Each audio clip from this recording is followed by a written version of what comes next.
નમસ્કાર વિદ્યાર્થી મિત્રો, 12 સાયન્સ ભૌતિક વિજ્ઞાનમાં ચેપ્ટર 3 આપણે ભણી રહ્યા છીએ પ્રવાહ વિદ્યુત. એનો આજે 12મો સેશન છે.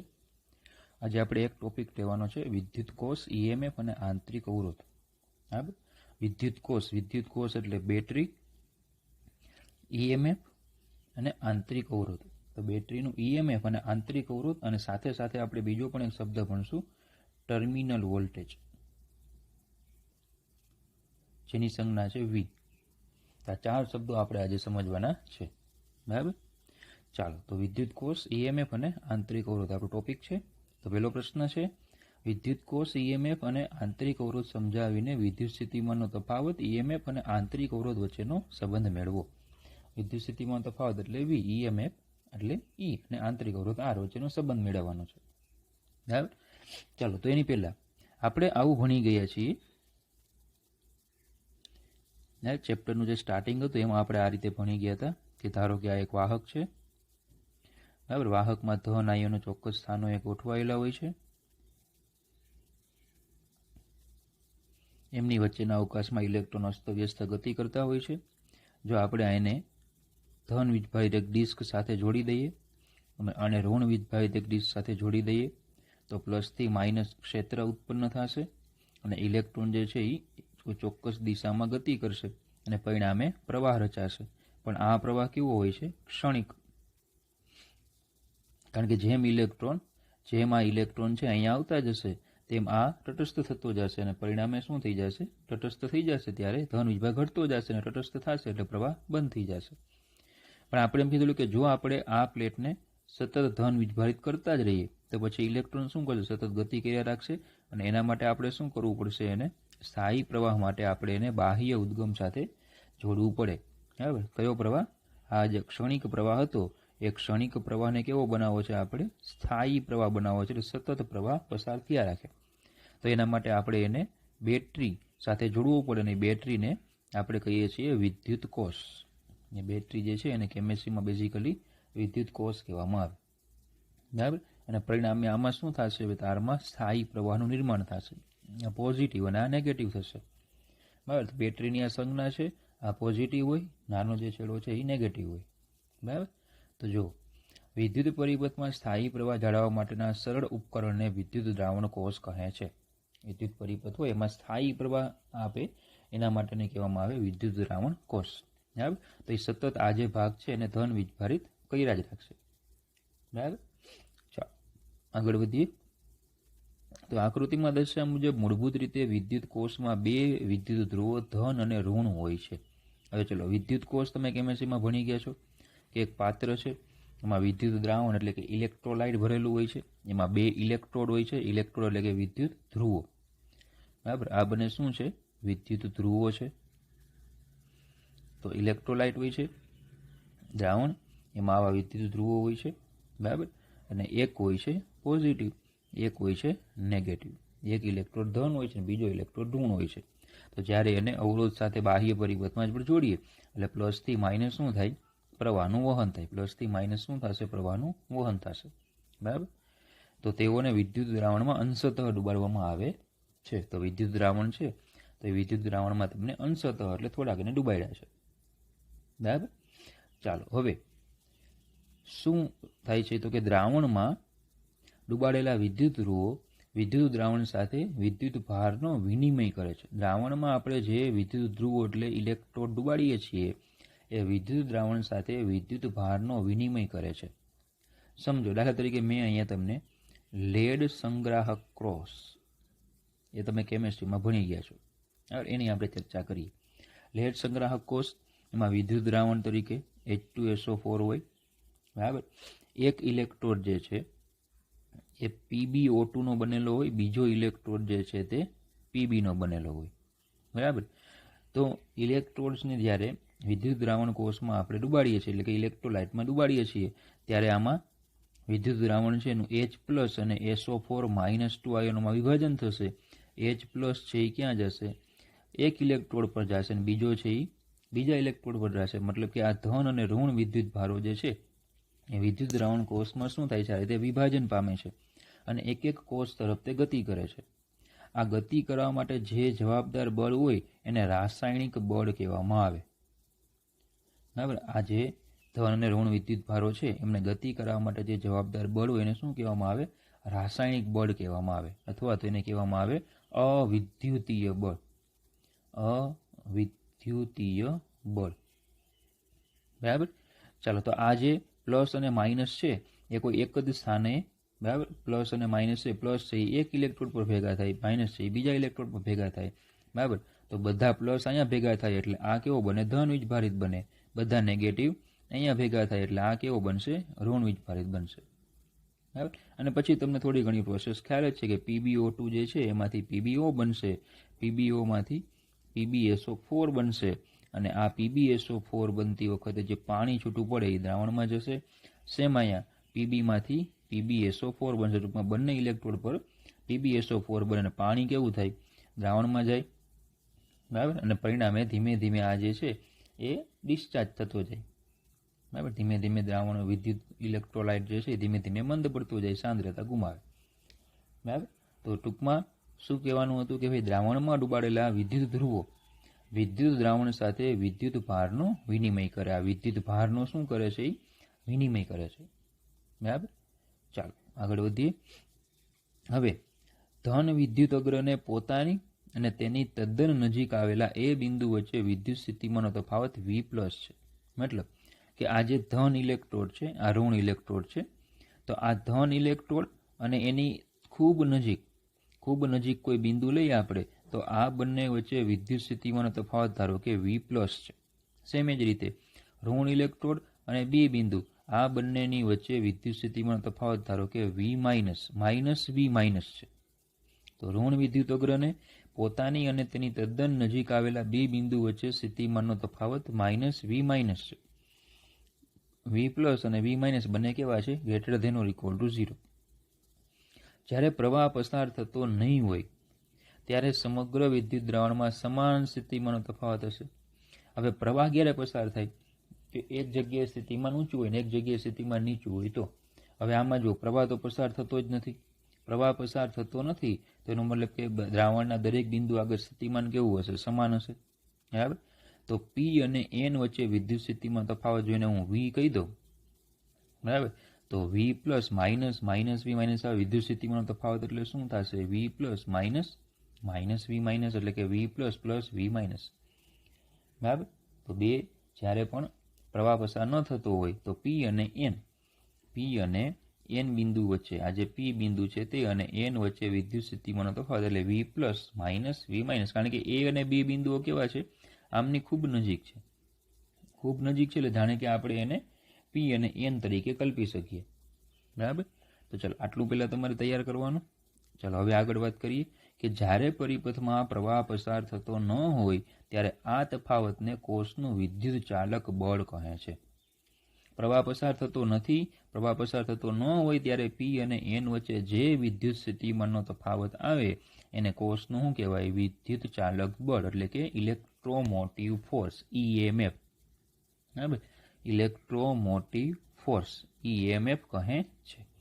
તેનો મતલબ કે epsilon = V++ V- greater than 0. ચાલો ખબર પડે. બરાબર. ચલો હવે એનો મતલબ એવો થાય કે તમે જ્યારે વિદ્યુત કોષ માર્કેટમાંથી લાવો છો, હવે વિદ્યુત કોષ એટલે બેટરી, તો તમે ધારો કે માર્કેટમાં જાઓ છો ને માર્કેટમાંથી બેટરી લાવો છો, એમાં વોલ્ટેજ લખ્યા હોય કે ભાઈ 10 વોલ્ટ છે, તો એ શું હશે? EMF. કારણ કે તમે બેટરી જ્યારે માર્કેટમાંથી ઘરે લાવો છો ત્યારે એમાં કોઈ પ્રવાહ પસાર થતો નથી. બરાબર. એટલે એના વોલ્ટેજ કેટલા છે? 10 વોલ્ટ બતાવે તો એ 10 વોલ્ટ તમને શું આપે છે? EMF આપે છે. બરાબર. હવે સમજો આ EMF જે છે ને ઇલેક્ટ્રોમોટિવ ફોર્સ એવું એને રૈવાજિક રીતે બોલાય છે.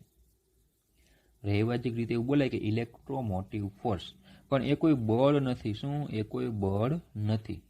બરાબર.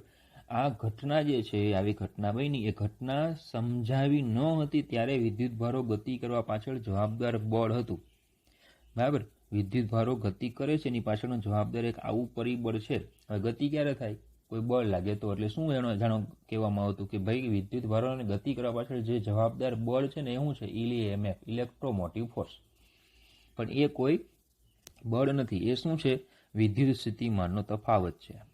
એ શું છે? વિદ્યુત સ્થિતિમાનનો તફાવત, કોઈ બળ નથી એવું યાદ રાખવાનું. દાખલા તરીકે સેમ 1 આપણે આવું ભણી ગયા હતા, એક શબ્દ આવેલો સ્પેક્ટ્રલ, ઉત્સર્જન પાવર, પણ એ કોઈ પાવર હતો નહીં, એનો એકમ વોટ હતો નહીં, એ શું હતું? તીવ્રતા. એ ખરેખર હતું તીવ્રતા, એનો એકમ હતો વોટ પર મીટર સ્ક્વેર. એટલે કહેવાય સ્પેક્ટ્રલ ઉત્સર્જન પાવર, પણ એ કોઈ પાવર નથી. ખબર પડે? બરાબર. તેની જેવું કહેવાય ઇલેક્ટ્રોમોટિવ ફોર્સ, પણ એ કોઈ ઇલેક્ટ્રોમોટિવ ફોર્સ, પણ એ કોઈ બળ છે નહીં. શું છે તે? વિદ્યુત સ્થિતિમાનનો તફાવત. બોલો, ખબર પડે? બરાબર. ચાલો, તો યાદ રાખવાનું તમારે. ચાલો આગળ વધીએ. હવે જો ધારો કે આર અવરોધને વિદ્યુત કોષના બે છેડા વચ્ચે જોડ્યો છે. ચલો, અત્યાર સુધી આપણે ચર્ચા શું કરી કે ભાઈ આમાં પ્રવાહ પસાર થતો નથી. પ્રવાહ પસાર થતો નથી તો પછી સમગ્ર દ્રાવણમાં વિદ્યુત સ્થિતિમાન સમાન હોય, તો પછી આ બે બિંદુઓ વચ્ચેનો વિદ્યુત સ્થિતિમાન તફાવત, તો આપણે એ પાસે વિદ્યુત સ્થિતિમાન ધાર્યું વી, અહીંયા વિદ્યુત સ્થિતિમાન ધાર્યું -V-, બરાબર. તો પછી પી અને એન વચ્ચે વિદ્યુત સ્થિતિમાનનો તફાવત કેટલો થશે? V++ V-. સમગ્ર દ્રાવણમાં વિદ્યુત સ્થિતિમાનનો તફાવત કેવો? સમાન. બરાબર. ચાલો હવે આગળ વધીએ. તો ધારો કે આર અવરોધને વિદ્યુત કોષના છેડા વચ્ચે જોડેલો છે. હવે ધારો કે હું આર અવરોધ જોડી દઉં તો સીધી વાત છે કે ભાઈ આ પોઝિટિવ હતો, આ નેગેટિવ હતો, એટલે વિદ્યુત પ્રવાહ હવે આ રીતે પસાર થશે. આરમાંથી થઈને આઈ જેટલો પ્રવાહ સી થી ડી તરફ વહે છે, તો પછી પ્રવાહ જે છે એ સી થી ડી તરફ વહેશે. હવે વિદ્યુત દ્રાવણમાંથી પ્રવાહ એન થી પી તરફ વધશે. વિદ્યુત દ્રાવણમાંથી પણ પ્રવાહ પસાર થશે, પણ કઈ દિશામાં? એન થી પી તરફ. કારણ કે આનો હવે શું થાય? ધન વીજભાર જે છે એ આ રીતે દિશામાં ગતિ કરે, તો વિદ્યુતભાર સંરક્ષણના નિયમ પ્રમાણે જેટલો વિદ્યુતભાર સી થી ડી જાય એટલો પછી અહીંયા દ્રાવણમાં એન થી પી તરફ જવો જોઈએ. બરાબર. અને ત્યાંથી શું થાય? સ્થાયી પ્રવાહ જળવાઈ રહે. તેથી શું થાય? સ્થાયી પ્રવાહ કેવો થાય? જળવાઈ રહે છે. બરાબર. ચાલો, તો વિદ્યુત દ્રાવણ કે જેમાંથી પ્રવાહ વહે છે તેને પરિમિત અવરોધ જ છે, જેને આંતરિક અવરોધ કહે છે. વિદ્યુત દ્રાવણ કે જેમાંથી પ્રવાહ પસાર થતો હોય એને શું હોય છે? એક પરિમિત અવરોધ હોય છે. એ પરિમિત અવરોધને કહેવામાં આવે છે આંતરિક અવરોધ. બરાબર. સમજો, દ્રાવણમાં જ્યારે વિદ્યુતભાર ગતિ કરશે, બરાબર, દ્રાવણ છે આપણું ઇલેક્ટ્રોલાઇટ, કે ભાઈ દ્રાવણમાં વિદ્યુતભાર ગતિ કરે, વિદ્યુતભાર ગતિ કરે ત્યારે એને બેટરીમાં જે દ્રાવણ ભરેલું છે, બરાબર, એમાં રાસાયણિક દ્રાવણમાંથી પસાર થવાનું હોય. દ્રાવણમાં વિદ્યુતભાર ગતિ કરે એટલે એને શું? દ્રાવણમાંથી પસાર થવાનું હોય, અને દ્રાવણમાંથી પસાર થાય તો પછી એને અવરોધનો સામનો કરવો પડે. અવરોધનો શું કરવો પડે? સામનો કરવો પડે. અવરોધનો સામનો કરવો પડે. આ જે અવરોધ આવે એને બેટરીનો આંતરિક અવરોધ કહેવામાં આવે. આ જે અવરોધ આવે એને શું કહેવાય? બેટરીનો આંતરિક અવરોધ. કે ભાઈ આ કીધું ને આપણે કે ભાઈ દ્રાવણમાં વિદ્યુતભાર ક્યાંથી ક્યાં પસાર થાય? એન થી પી. તો એને દ્રાવણમાંથી જવું પડશે કે નહીં? દ્રાવણમાંથી જવું પડશે એટલે એને શું લાગશે? એની ગતિનો કંઈક વિરોધ થશે, અને ગતિનો કંઈક વિરોધ થાય એને કહેવામાં આવે આંતરિક અવરોધ. બરાબર. હવે સમજો કે ભાઈ ધારો કે આપણે હમણાં ભણી ગયા કે ભાઈ ઈએમએફ 10 વોલ્ટ છે, તો 10 વોલ્ટ એટલે 10, બરાબર, જૂલ પ્રતિ કુલમ. એનો મતલબ કે 1 કુલમ વિદ્યુતભારને 10 જૂલ ઉર્જા મળે. 1 કુલમ વિદ્યુતભાર છે એને કેટલા જૂલ ઉર્જા મળશે? 10 જૂલ. ક્યારે? તો કે બેટરીના ધન ઇલેક્ટ્રોડથી ઋણ ઇલેક્ટ્રોડ પર પહોંચશે. બરાબર. આ પી છે, આ એન છે, કે એક વિદ્યુતભાર બેટરીના ઋણ ઇલેક્ટ્રોડથી બેટરીમાં આ ધન ઇલેક્ટ્રોડ, આ ઋણ બેટરીના ઋણ ઇલેક્ટ્રોડથી ધન ઇલેક્ટ્રોડ પર પહોંચશે એટલે એને કેટલી ઉર્જા મળવી જોઈએ? 10 જૂલ ઉર્જા મળવી જોઈએ. અને પછી એ અહીંયાથી 10 જૂલ ઉર્જા મેળવીને અવરોધમાંથી પસાર થશે, જ્યાં એ ઉર્જા ગુમાવશે અને ફરી પાછો તે એન ધ્રુવ પર આવશે ત્યારે એની ઉર્જા કેવી થઈ જશે? 0. તો અહીંથી 10 જૂલ લઈને નીકળે અને અહીંયા પહોંચે ત્યારે 0. એ વિદ્યુતભાર સંરક્ષણ પ્રમાણે 0 થઈ જવી જોઈએ, ઉર્જા સંરક્ષણ પ્રમાણે 0 થઈ જવી જોઈએ, કારણ કે બેટરી એને ફરી પાછી 10 જૂલ ઉર્જા આપવાની છે. જો અહીંયા 0 ન થાય તો આ તો 10 જૂલ મળવાની જ છે. 10 મળે, ધારો કે કંઈક 1 જૂલ બાકી રહી ગઈ અહીંયા, તો અહીંયા કેટલી થઈ? 11. તો આ બિંદુ આગળ ઉર્જાનું સર્જન થયું તેવું કહેવાય. એવું પોસિબલ નથી. એટલે શું થાય? ઇલેક્ટ્રોન એ એન થી, એટલે કે ધન વીજભાર એન થી પી પર જાય એટલે બેટરી વડે એને 10 જૂલ ઉર્જા મળે. બરાબર. હવે આંતરિક અવરોધને કારણે શું થાય, એની કંઈક ઉર્જા છે આંતરિક અવરોધનો સામનો કરવામાં વપરાય છે. ધારો કે આંતરિક અવરોધને કારણે 1 જૂલ ઉર્જા વપરાય છે, તો એને બરાબર N થી P પર પહોંચવા માટે ટોટલ 10 જૂલ ઉર્જા મળે. એમાંથી 1 જૂલ તો આંતરિક અવરોધનો સામનો કરવામાં વપરાઈ જાય અને પરિણામે હવે એને કેટલી ઉર્જા મળે, ધારો કે 9 જૂલ છે. બરાબર, તો 1 જૂલ ઉર્જા ક્યાં જાય, આંતરિક અવરોધનો સામનો કરવામાં વપરાઈ જાય. ખબર પડે? તો આંતરિક અવરોધ વિરુદ્ધ કાર્યમાં 1 જૂલ ઉર્જા એની શું થાય, વ્યય પામે છે. બરાબર, તો આંતરિક અવરોધનો આ રોલ છે. આંતરિક અવરોધ છે આનો રોલ છે. તો એ ઉર્જા બરાબર આપણે IR ધારો કે લઈ લઈએ તો સ્થિતિમાન V થઈ ગયું. 1 જૂલ ઉર્જા એટલે કે બરાબર 1 વોલ્ટ સ્થિતિમાન કહેવાય. તો એ સ્થિતિમાનને હું IR કહી દઉં, એ સ્થિતિમાન જે છે એને હું કહી દઉં IR કહી દઉં, તો એટલું શું થઈ જાય, બાદ થઈ જાય. કેટલું મળવું જોઈતું હતું, 10 વોલ્ટ મળવું જોઈતું હતું, પણ સ્થિતિમાન થાય કેટલું, 9 વોલ્ટ થાય. તો જે બે બિંદુ વચ્ચે વિદ્યુત સ્થિતિમાનનો તફાવત હતો આ 10 P અને N વચ્ચે, એમાંથી શું થઈ ગયું, IR બાદ થઈ ગયું. પ્રવાહ અને આંતરિક અવરોધ R એ પ્રમાણે ધારો કે આ વોલ્ટેજ કેટલા, 1 વોલ્ટ હોય તો ટોટલ કેટલા થઈ ગયા, 9 થઈ ગયા. ટૂંકમાં શું થાય, બેટરી 10 વોલ્ટ એને સ્થિતિમાન આપે, પણ આંતરિક અવરોધને કારણે 1 વોલ્ટ બાદ થાય તો ખરેખર વિદ્યુતભારને મળે કેટલા, 9 વોલ્ટ મળે. બરાબર, તો આંતરિક અવરોધનો આ રોલ છે. આંતરિક અવરોધ શું છે એ ખબર પડે કે દ્રાવણમાંથી જ્યારે વિદ્યુતભારો પસાર થશે એટલે એણે દ્રાવણ જે છે એમાં ધન અને ઋણ આયનો જે રહેલા છે એની સાથે શું કરવું પડશે, અથડામણો થશે, પરિણામે એની કંઈક ઉર્જા તે ગુમાવશે. બરાબર, એ ઉર્જા જે ગુમાવે એ આંતરિક અવરોધને કારણે હોય અને પરિણામે વોલ્ટેજ કેવા થાય, ઘટી જાય. તો આંતરિક અવરોધ શું છે એ ખ્યાલ આવે. હવે ધારો કે R જે છે એ અનંત હોય. બરાબર, આ જે અવરોધ છે આ અવરોધ અનંત હોય. અવરોધ અનંત હોય તો શું થાય, જો અવરોધ અનંત હોય તો પરિપથનો પ્રવાહ જો હું લઉં તો પ્રવાહ V/R કહેવાય. પ્રવાહ કેવો થાય, 0. બરાબર, પ્રવાહ 0 થાય એવી સ્થિતિ જે આવે ને એને OCC એટલે કે open circuit condition, open circuit condition, ખુલ્લો પરિપથ કહે છે. પ્રવાહ 0 થાય બરાબર એ કન્ડિશનને પરિપથની ઓપન સર્કિટ કન્ડિશન કહેવાય, ખુલ્લો પરિપથ કહેવાય. અને જ્યાં આ જે V છે V એ V કહેવાય P અને N વચ્ચેનો વિદ્યુત સ્થિતિમાનનો તફાવત. P અને N વચ્ચેનો વિદ્યુત સ્થિતિમાનનો તફાવત. બરાબર, તો ચલો V ની મારે ગણતરી કરવી હોય તો V બરાબર P અને A વચ્ચેનો PD પ્લસ A અને B વચ્ચેનો PD પ્લસ B અને N વચ્ચેનો PD. બરાબર, કે ભાઈ ટોટલ મારે V ગણવો છે તો V એટલે P અને A વચ્ચેનો PD પ્લસ A અને B વચ્ચેનો PD પ્લસ B અને N વચ્ચેનો PD. ત્રણે ત્રણનો શું થાય, સરવાળો. હવે V બરાબર P અને A વચ્ચેનો PD, B અને N વચ્ચેનો PD. તો આ તો આપણે હમણાં કીધું આગળ કે ભાઈ એ છે V plus plus V minus, કારણ કે આ ખરેખર થયો હું P અને N વચ્ચેનો PD, P અને N વચ્ચેનો PD થયો તે અહીંયા આપણે આગળ ગણતરી કરી હમણાં. P અને N વચ્ચેનો PD V plus plus V minus. બરાબર, અને A અને B વચ્ચેનો PD એટલે કયો, તો કે આંતરિક અવરોધને કારણે જે વ્યય થાય છે તો એ PD કેટલો હમણાં કીધો આપણે, -IR. બરાબર, પણ પ્રવાહ તો છે નહીં કારણ કે અવરોધ અનંત છે એટલે પ્રવાહ નથી. પ્રવાહ નથી તો V plus plus V minus, એનો મતલબ કે V બરાબર E. બરાબર, તો આ થઈ ગયું V બરાબર E. તો આને કહેવામાં આવે EMF અને આને કહેવામાં આવે ટર્મિનલ વોલ્ટેજ. શું કહેવાય, ટર્મિનલ વોલ્ટેજ. બરાબર, પેલું EMF અને V ને કહેવાય ટર્મિનલ વોલ્ટેજ. તો V બરાબર E ક્યારે હોય, I બરાબર 0 હોય તો. બરાબર, તો જો આમ E એ ખુલ્લા પરિપથ એટલે કે જ્યારે કોષમાંથી પ્રવાહ પસાર થતો ના હોય તે સ્થિતિમાંથી ધન અને ઋણ વિદ્યુત અગ્રો વચ્ચેનો વિદ્યુત સ્થિતિમાનનો તફાવત છે.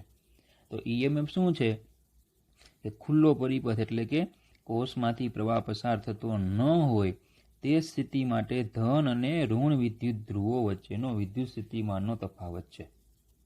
બરાબર, તો આ પ્રવાહ પસાર થતો ન હોય ત્યારે હવે ટર્મિનલ વોલ્ટેજ શું છે, તો એ વધારે ડિસ્કસ કરવું હોય તો આના પરથી ખ્યાલ આવશે કે જો R પરિમિત હોય તો પ્રવાહ 0 નહીં થાય.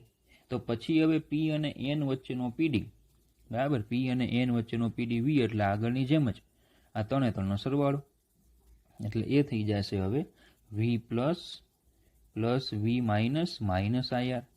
પણ વી પ્લસ વી માઇનસને આપણે શું કીધું? EMF minus IR. તો જો પરિપથમાં પ્રવાહ પસાર થતો હોય તો પછી વી બરાબર ઈ માઇનસ આઈઆર. હવે સમજો આપણે આગળ માર્કેટમાંથી 10 વોલ્ટની બેટરી લાવ્યા, તો એ શું છે? ઈએમએફ. હવે મારે આ ચેક કરવું છે કે ખરેખર મને એ લોકોએ 10 વોલ્ટની બેટરી જ આપી છે કે નહીં. તો એ ચેક કરવા માટે હું શેનો ઉપયોગ કરું? તો કે મલ્ટીમીટર કરીને આવે, બરાબર, કે જેમાં આપણે અવરોધ માપી શકીએ, પ્રવાહ માપી શકીએ, વોલ્ટેજ, એટલે મલ્ટીમીટર કહેવામાં આવે. અથવા તો ધારો કે વોલ્ટમીટર લઈએ કે ભાઈ 0 થી 12 વોલ્ટેજ માપી શકે તેવું હું વોલ્ટમીટર લઉં, બરાબર, અને એમાં વોલ્ટેજ માપવાનો પ્રયત્ન કરીએ તો મને બતાવે કેટલા? 9 વોલ્ટેજ. ખરેખર હું માર્કેટમાંથી લાવ્યો 10 વોલ્ટની, પણ મને એમાં બતાવે 9 વોલ્ટેજ. તો શું આપણે ખરેખર ઉલ્લું બનાવ્યા એને? તો કે ના. તમે જ્યારે એને વોલ્ટમીટર કે મલ્ટીમીટર સાથે જોઈન્ટ કરશો એટલે પ્રવાહ 0 હશે નહીં, કંઈક પ્રવાહ પસાર થશે, અને કંઈક પ્રવાહ પસાર થાય એટલે શું થાય? વોલ્ટેજ જે તમારા ઈએમએફ હતા એમાંથી માઇનસ આઈઆર જે છે એટલું બાદ થઈ જશે, બરાબર, અને બાદ થશે એટલે તમને બતાવશે કેટલા વોલ્ટેજ? 9 વોલ્ટ. એટલે ધારો કે આઈઆર જે છે 1 વોલ્ટ હોય તો કેટલું બાદ થાય? 1 વોલ્ટ બાદ થાય તો બતાવે કેટલા? 9 વોલ્ટ. તો એ 9 વોલ્ટ બતાવે ને એ શું હોય? ટર્મિનલ વોલ્ટેજ હોય. તમે માર્કેટમાંથી બેટરી લાવો છો એની પર જે વોલ્ટેજ લખેલા છે એ 10 હોય, બરાબર, 10 હોય, 15 હોય, 20 હોય, એ શું હોય છે? ઈએમએફ. પણ તમે એને જે તે પરિપથ સાથે જોઈન્ટ કરો એટલે આંતરિક અવરોધમાં કંઈક વોલ્ટેજ વપરાય અને પરિણામે તમને હંમેશા બરાબર વી લેસ ધેન ઈ તમે માપશો એ બેટરીના ટર્મિનલ વોલ્ટેજ કરતાં હંમેશા ઓછા જ હોય. જે માપો તે બેટરીના ટર્મિનલ વોલ્ટેજ કરતાં હંમેશા કેવા હોય? ઓછા જ હોય. ટૂંકમાં વી લેસ ધેન ઈ તો આઈ નોટ ઇક્વલ ટુ 0 અને વી બરાબર ઈ ક્યારે? તો કે આઈ ઇક્વલ ટુ 0. જે આપણે અહીં ચર્ચા કરી, પ્રવાહ જો 0 હોય ત્યારે. પ્રવાહ 0 હોય તો વી બરાબર ઈ, પણ પ્રવાહ નોટ ઇક્વલ ટુ 0 હોય તો ઈએમએફ હંમેશા કેવું હશે? વધારે હશે, ટર્મિનલ વોલ્ટેજ ઓછા જ હશે. તો ટૂંકમાં જો જોઈન્ટ કરો માપવા માટે, જો તમે ટર્મિનલ વોલ્ટેજ માપવા માટે જોઈન્ટ કરો તો ઈએમએફ માપવા માટે જોઈન્ટ કરો તો તમને બતાવશે વી, બરાબર, અને જો જોઈન્ટ નહીં કરશો તો જેમાં લખાશે એ જ હશે. તો પ્રશ્ન એ થાય કે ભાઈ મારે આ ઈએમએફ માપવું કેમ? ખરેખર આપણે તો આ 10 વોલ્ટ માપવા હતા, ખરેખર માપવું હતું ઈએમએફ, પણ પ્રવાહ પસાર થાય એટલે બતાવે કયું? Terminal voltage. તો પછી મારે તો માપવા હતા શું? ઈએમએફ. તો ઈએમએફ મારે માપવું કઈ રીતે?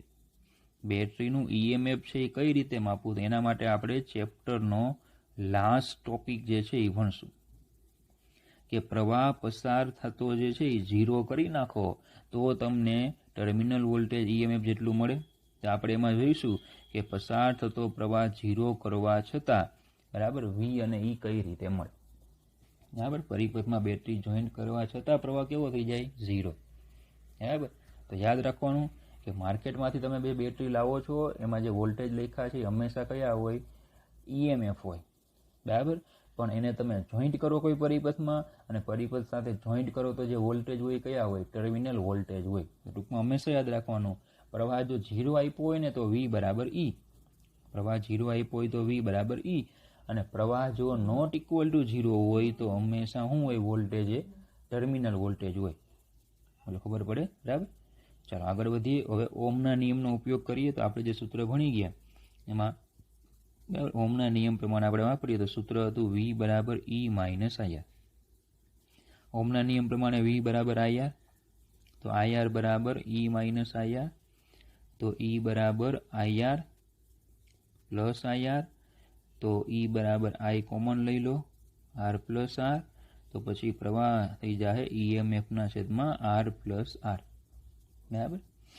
હવે અહીંયાથી આપણે છે ને એક સૂત્ર યાદ રાખવાનું. આપણે જો તમને યાદ હોય ને તો 11મા ધોરણમાં ચેપ્ટર 5માં આપણે આવું ભણી ગયા હતા કે તંત્રનો પ્રવેગ બરાબર પરિણામી બળ છેદમાં કુલ દળ. આવું આપણે ભણી ગયા હતા. તંત્રનો પ્રયોગ એટલે પરિણામી બળ છેદમાં કુલ દળ. તો એ જ મેથડ પ્રમાણે અહીંયા યાદ રાખવાનું છે કે આ આઈ એટલે પ્રવાહ, તો ઈ એટલે કુલ ઈએમએફ આર પ્લસ આર એટલે કુલ અવરોધ. સૂત્ર યાદ રાખવાનું છે કે પ્રવાહ, પરિપથનો પ્રવાહ, કુલ પ્રવાહ, પરિપથનો કુલ પ્રવાહ એટલે કુલ ઈએમએફ ના છેદમાં કુલ અવરોધ. સૂત્ર ક્યારે ઉપયોગમાં આવશે તો કે એક કરતાં વધારે જ્યારે બેટરીઓનું સંયોજન હોય ને ત્યારે, એક કરતાં વધારે બેટરીઓનું સંયોજન હોય ત્યારે એનું પરિણામી ઈએમએફ લેવાનું અને કુલ અવરોધ તમે લ્યો તમને તંત્રનો પ્રવાહ મળે. બરાબર. ચલો હવે આઈના મહત્તમ મૂલ્ય, હવે આઈ જે છે પ્રવાહનું સૂત્ર છે આઈ બરાબર ઈ અપોન આર પ્લસ આર. હવે આઈનું મૂલ્ય આપણે કેવું બનાવવું છે? મેક્સિમમ. બરાબર. તો ઈએમએફ તો ફિક્સ હોય, એ તો બદલે નહીં. તો છેદ કેવો થવો જોઈએ? મિનિમમ. હવે છેદ મિનિમમ ક્યારે થાય? હું આર 0 કરું તો અથવા તો સ્મોલ આર 0 કરું તો એમાંથી એક 0 થાય તો છેદ મિનિમમ થાય. હવે સ્મોલ આરની આપણે વાત કરીએ કે સ્મોલ આર એ શું છે? તો એ બેટરીનો આંતરિક અવરોધ છે. આ આંતરિક અવરોધની આપણે વાત કરીએ. આંતરિક અવરોધ કોને કારણે હોય? તો કે બેટરીમાં ભરેલા જે રસાયણો છે એ રસાયણોને કારણે બેટરીમાં આંતરિક અવરોધ જોવા મળે. બેટરીમાં રસાયણો ભરેલા છે એ રસાયણોને કારણે શું જોવા મળે? આપણને આંતરિક અવરોધ જોવા મળે. તો આંતરિક અવરોધ 0 ક્યારે થાય? તો કે બેટરીમાંથી આ રસાયણોને તમે દૂર કરી દો. કે ભાઈ લેડ સંગ્રહ કોષમાં H2SO4 ભરેલા હતા, એ H2SO4 ને તમે કાઢી નાખો તો પછી એ તો શું થઈ ગયો? ડબ્બો થઈ ગયો. એમાં પછી બીજું બધું ભરવા માટે ઉપયોગ થાય. ટૂંકમાં કહેવાનો મતલબ એ કે બેટરીનો આંતરિક અવરોધ ક્યારેય પણ 0 થઈ શકે નહીં. આ પોસિબલ જ નથી. બરાબર. તો પછી હવે આપણા હાથમાં એક જ વસ્તુ છે કે આરને 0 કરો. તો જો આર બરાબર 0 મૂકી દઈએ તો જે પ્રવાહ મળે એ કયો હોય? મેક્સિમમ પ્રવાહ હોય. બેટરી દ્વારા પસાર થતો મેક્સિમમ પ્રવાહ આ હોય કે બાહ્ય પરિપથમાં અવરોધ 0 હોય ત્યારે. એટલે ખબર પડે. હવે પણ અવરોધ 0 કરવો એ પણ આ પ્રોબ્લેમનું કોઈ સોલ્યુશન નથી. કારણ કે બાહ્ય પરિપથનો અવરોધ છે, બાહ્ય અવરોધ છે. બાહ્ય અવરોધ જો હું 0 કરી દઉં એટલે પુષ્કળ પ્રવાહ રચાય. પ્રવાહ જે છે એ મેક્સિમમ એટલે ઘણો મોટો વચાય. કારણ કે બાહ્ય પરિપથમાં અવરોધ 0 કરવાનો મતલબ એવો થાય કે બેટરીનો આ ધન ધ્રુવ છે અને ઋણ ધ્રુવ છે. બરાબર. એ બંને ધ્રુવને તમે વાયરથી જોઈન્ટ કરી દો એટલે આ શું થાય? શોર્ટ સર્કિટ થઈ જાય. બરાબર. કંઈક અવરોધ અહીંયા રાખવો જ પડે. પણ ઇન થિયરિટિકલી તમે આર બરાબર 0 મૂકો એટલે તમને E/R ટૂંકમાં કરો એટલે બેટરીમાંથી વહી શકતો મહત્તમ પ્રવાહ મળે. અને પછી હવે તમે શું કરી શકો કે મોટા ભાગના કોષમાં મહત્તમ માન્ય પ્રવાહનું મૂલ્ય કોષને કાયમી નુકસાનથી બચાવવા માટે ઘણું નાનું રાખવામાં આવે છે. કે ભાઈ મહત્તમ પ્રવાહ જેટલો E/R કરવાથી મહત્તમ પ્રવાહ જેટલો મળે. બરાબર. બેટરીનું ઈએમએફ એવું સેટ કરવું જોઈએ કે આ મહત્તમ પ્રવાહ કેવો બને?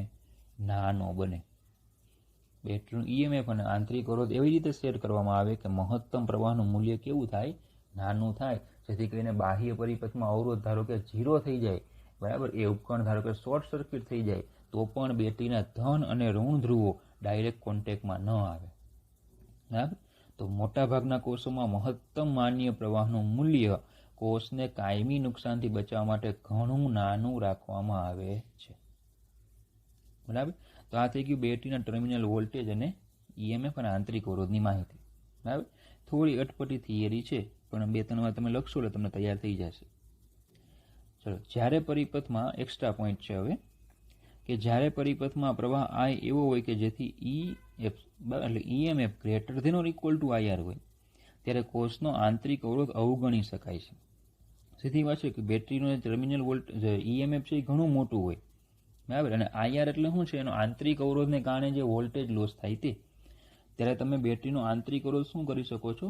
અવગણી શકો છો. મતલબ કે ધારો કે ઈએમએફ જે છે એ ધારો કે 15 વોલ્ટ જેટલું છે અને આંતરિક અવરોધને કારણે જે IR જેટલો વ્યય થાય એ બહુ વધારેમાં વધારે 1 વોલ્ટનો હોય, એનાથી વધારે વ્યય ન થાય. અને એ પણ બહુ વધારે થઈ ગયો. બરાબર. વ્યવહારમાં તો 0.1 કે પછી 0.5નો લોસ હોય અને એ વખતે આપણે આંતરિક અવરોધને અવગણી શકીએ. બાકી આંતરિક અવરોધને અવગણી શકાય નહીં. એને કોઈ દિવસ 0 કરી શકાય નહીં.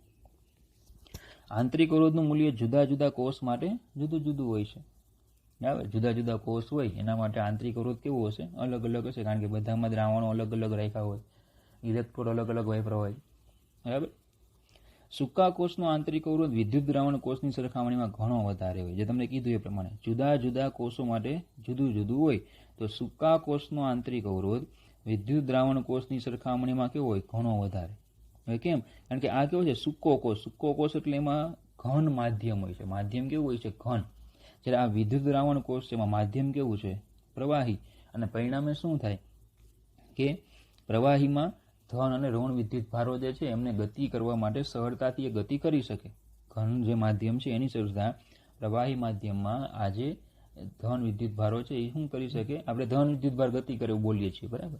ધન વિદ્યુત ભારો છે એ સરળતાથી ગતિ કરી શકે પ્રવાહીમાં. જ્યારે ઘન માધ્યમ હોય તો આવું પોસિબલ નથી. અને પરિણામે ઘન એટલે કે સૂકો કોષ હોય એનો આંતરિક અવરોધ કેવો હોય છે? વધારે. જ્યારે પ્રવાહીમાં આંતરિક અવરોધ કેવો હોય છે? ઓછો. બરાબર? ચાલો, યાદ રાખવાનો પોઈન્ટ છે 2-3. પહેલા તો યાદ રાખવો જે છે ને, આ થિયરીમાં સૌથી મહત્વનું જે આ યાદ રાખવાનું કઈ છે ને તે MCQ ને દાખલા તમે આ યાદ રાખવા ઉપરથી આવડશે. બરાબર? એટલે તો ઓપન સર્કિટ કન્ડિશન જ્યારે પણ આવે એટલે પ્રવાહ 0 અને ટર્મિનલ વોલ્ટેજ અને EMF સમાન. તો એક યાદ રાખવાનું. બરાબર?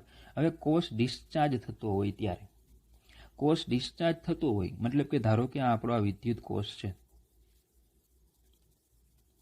બરાબર?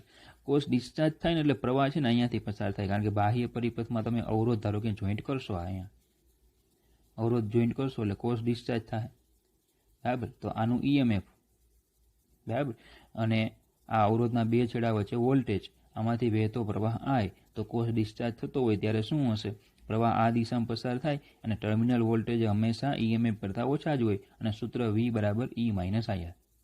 બરાબર? તો જો શું કીધું કે જો આ કોષમાં વિદ્યુત પ્રવાહ કોષના ધન ધ્રુવથી બહાર નીકળી બાહ્ય પરિપથમાંથી પસાર થઈ ઋણ ધ્રુવ માટે કોષમાં દાખલ થાય તો કોષ ડિસ્ચાર્જ થાય છે. ધન ધ્રુવમાંથી પ્રવાહ બહાર નીકળે અને ઋણ ધ્રુવમાં દાખલ થાય તો કોષ ડિસ્ચાર્જ થઈ રહ્યો છે તેમ કહેવાય. કોષનું આ સામાન્ય કાર્ય છે. મતલબ કે તમને જ્યારે પણ કોષ ચાર્જ થાય છે કે ડિસ્ચાર્જ થાય છે એવું કંઈ ન આપ્યું હોય તો તમારે એને ડિસ્ચાર્જ થતો લેવાનો. આ વ્યાપક છે. દાખલામાં કે MCQમાં કોષ ચાર્જ થાય છે કે ડિસ્ચાર્જ થાય એવું કશું આપ્યું નથી, તો કયો લેવાનું? એને ડિસ્ચાર્જ થાય છે એવું. અને તે વખતે શું થાય? રાસાયણિક ઉર્જાનું વિદ્યુત ઉર્જામાં રૂપાંતર. કોષની જે પોતાની રાસાયણિક ઉર્જા છે એનું વિદ્યુત ઉર્જામાં રૂપાંતર થાય. બરાબર? તો ડિસ્ચાર્જ થતો હોય ત્યારની વાત. ચાલો, હવે છે કોષ ચાર્જ થતો હોય ત્યારે. કોષ કેવો થાય છે? ચાર્જ થાય છે. જો કોષ ચાર્જ થતો હોય, બરાબર, તો આ EMF છે. તો એના ધન ધ્રુવમાં પ્રવાહ દાખલ થાય અને ઋણ ધ્રુવ માટે બહાર આવે. કોષ જ્યારે ચાર્જ થાય ત્યારે ધન ધ્રુવમાં પ્રવાહ દાખલ થાય અને ઋણ ધ્રુવમાંથી કેવો થાય? બહાર આવે. બરાબર? દાખલા તરીકે ધારો કે આના વોલ્ટેજ છે એ 10 વોલ્ટ છે અને ધારો કે હું એને 15 વોલ્ટના વિદ્યુત પ્રાપ્તિ સ્થાન સાથે હું જોઈન્ટ કરું, બરાબર? તો હવે શું થાય? ધન ધ્રુવમાં પ્રવાહ દાખલ થાય તો કોષ કેવો થાય છે? ચાર્જ થાય છે તેવું કહેવાય. બરાબર? હવે ચલો, ડિસ્ચાર્જ થતો ત્યારે -IR જેટલો વોલ્ટેજ ઘટતો, તો ચાર્જ થાય ત્યારે શું થાય? IR જેટલો વોલ્ટેજ વધે. જે પેલો બરાબર જે ઋણ વિદ્યુત ધન વિદ્યુતભાર આપણે હતો એ આપણે એવું કીધું કે ભાઈ આ N થી P પર જે આવે છે એમાં 1 વોલ્ટ બાદ થાય છે. તો હવે શું કરશે? એને P થી N મોકલે ત્યારે 1 વોલ્ટ એમાં પ્લસ થાય અને પરિણામે એ કોષ હવે કેવો થાય? ચાર્જ થાય. તો E પ્લસ IR. તો યાદ રાખજો, V બરાબર E માઇનસ IR સૂત્ર આવે અને V બરાબર E પ્લસ IR આવે. માઇનસ IR ક્યારે? તો કે ડિસ્ચાર્જ થાય ત્યારે, અને પ્લસ IR ક્યારે? તો કે ચાર્જ થાય ત્યારે.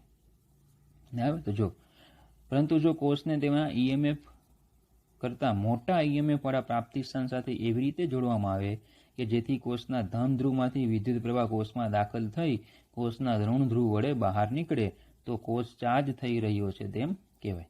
ધન ધ્રુવમાં દાખલ થાય અને ઋણ ધ્રુવમાંથી બહાર આવે તો કોષ ચાર્જ થાય છે તેમ કહેવાય.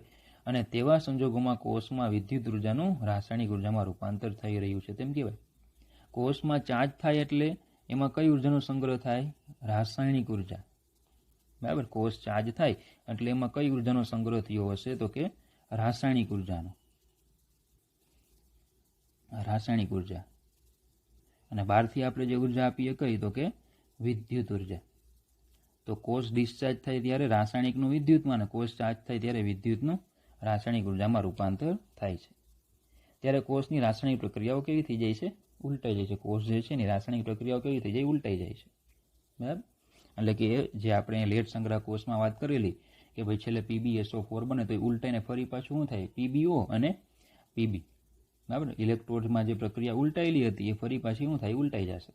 બરાબર. ઇલેક્ટ્રોડ જે હતા એમાં જે પ્રક્રિયાઓ, ફરીથી જરાક યાદ કરાવી દો તમને કે લેડ સંગ્રાહક કોષની જે આપણે અહીં ચર્ચા કરી, બરાબર, અહીંયા કે ભાઈ ડિસ્ચાર્જ થતો હોય ત્યારે PbO2માંથી શું બનતું હોય? PbSO4. તો હવે ચાર્જ થાય ત્યારે પ્રક્રિયા ઉલટાઈ જાય અને એક ઇલેક્ટ્રોડ છે PbO2નો અને બીજો ઇલેક્ટ્રોડ છે Pbનો ફરી પાછું બની જાય. બરાબર. તો એ પ્રક્રિયા ઉલટાવાની વાત થાય છે. ચાલો, તો આટલા પોઈન્ટ તમારે ખાસ યાદ રાખવાના. બરાબર. ઓપન સર્કિટ કન્ડિશન હોય ત્યારે, કોષ ચાર્જ થાય ત્યારે અને ડિસ્ચાર્જ થતો હોય ત્યારે. એટલે વિદ્યુત કોષના પ્રકારો. તો વિદ્યુત કોષ બે પ્રકારના હોય છે. પહેલો પ્રાથમિક કોષ, તો જે ફક્ત ડિસ્ચાર્જ થતા હોય તેને પ્રાઇમરી અથવા તો પ્રાથમિક કોષ કહે છે. દાખલા તરીકે વોલ્ટાનો કોષ છે, લેક્લાન્સે કોષ છે કે ડેનિયલ કોષ છે. પ્રાથમિક કોષને રિચાર્જ કરી શકાતા નથી.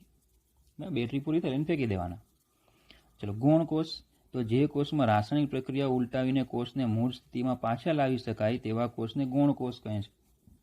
દાખલા તરીકે લેડ સંગ્રાહક કોષ. સેકન્ડરી કોષમાં વિદ્યુત પ્રવાહ બંને દિશામાં પસાર કરી શકાય છે. એટલે ડિસ્ચાર્જ થાય ફરી પાછું ચાર્જ કરી શકાય. વ્યવહારમાં સૌથી વધુ વપરાતો સેકન્ડરી કોષ એ લેડ સંગ્રાહક કોષ છે. જે આપણે મોબાઈલ ફોનમાં એમાં બેટરી બધી હોય છે એ લેડ સંગ્રાહક કોષની હોય છે. બરાબર. અને છેલ્લો પોઈન્ટ કે સૂત્ર તમને કીધેલું, વિદ્યુત પ્રવાહ કુલ EMFના છેદમાં કુલ અવરોધ. તો દાખલા અને MCQ માટે તમારે છે ને આ 5 પોઈન્ટ, ખરેખર તો 4 જ, કારણ કે આ તો કોષના પ્રકાર જે છે એ શું છે તમારે ખાલી જાણકારી માટે, ક્યાંક MCQમાં ધારો કે પૂછાઈ જાય. પણ મેઇન તમારા, બરાબર, પહેલો, બીજો, ત્રીજો પોઈન્ટ અને 5મા પોઈન્ટનું આ સૂત્ર, આ મુખ્ય પોઈન્ટ છે. દાખલાઓ માટે આ પોઈન્ટ ઘણા મહત્વના છે. ઓકે, તો આજે આપણે આટલું જ રાખીશું. Thank you.